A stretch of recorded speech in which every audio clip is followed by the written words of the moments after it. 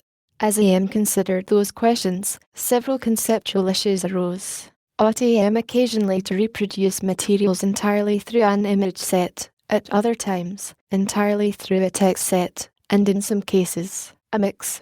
There probably would be times when the historical authenticity of an artifact would require that its image be used.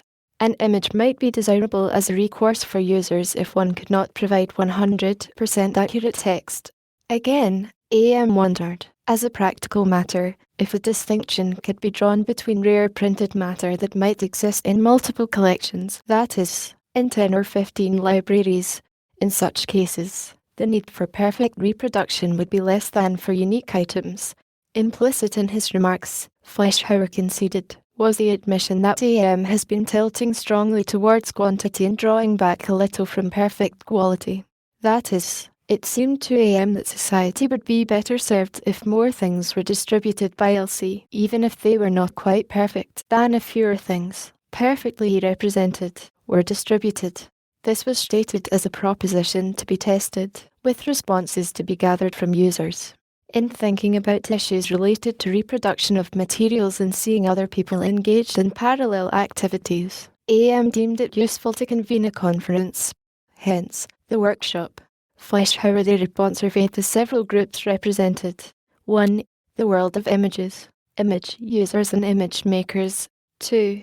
The world of text and scholarship and, within this group, those concerned with language. Fleischhauer confessed to finding delightful irony in the fact that some of the most advanced thinkers on computerized texts are those dealing with ancient Greek and Roman materials. 3. The network world. And 4. The general world of library science, which includes people interested in preservation and cataloguing. Fleischhauer concluded his remarks with special thanks to the David and Lucille Packard Foundation for its support of the meeting, the American Memory Group, the Office for Scholarly Programs, the National Demonstration Lab, and the Office of Special Events. He expressed the hope that David Woodley Packard might be able to attend, noting that Packard's work and the work of the Foundation had sponsored a number of projects in the text area.